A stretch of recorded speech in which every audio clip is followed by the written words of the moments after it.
Сізде ямаса перзентіңізде темір жетіспеушілік анемиясы күзетілетін болса, оны ешқандай диета хамде табиғи жоллар арқылы емлей алмайсыз. Табиғи жоллар арқылы емлеу бұл тек арғы ұсыл емес, бұл қосымша ұсыл болып есептелінеді. Себебі 20 килограммлы балаға 3-4 ай давамында тұрақлы рәвіште 20 килограммнан көш өнімін қабыл қылу керек болып есептелінеді.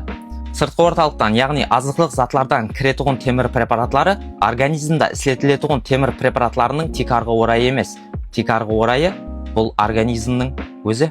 Бұл нәзік баланслы цикл әрдайым істеп тұрады. Ал бұнда натура ауқатлану хамде инфекцион кеселіктер қосылғанда бұл цикл бұзылуы күзетіледі. Хам сізде темір жетіспеушілік анемиясы жүз береді.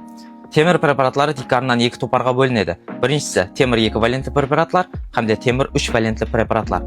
Темір 2 валенті препаратларға ферротап, сорбифер, хамде тардиферонлар кіреді. Бұл темір 2 препаратлары асқазанда тез сорылады. Енді темір 3 валентлі препаратларына тоқталып өтетін болсақ, темір 3 препаратларына ферумлек хамде малтафер кіреді.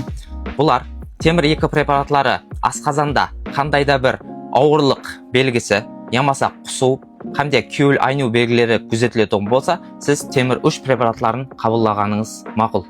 Темір препаратларының инъекция түрлерін шпакер бақылау астында қабыл қылғаныңыз мақсатке мауыпық болады.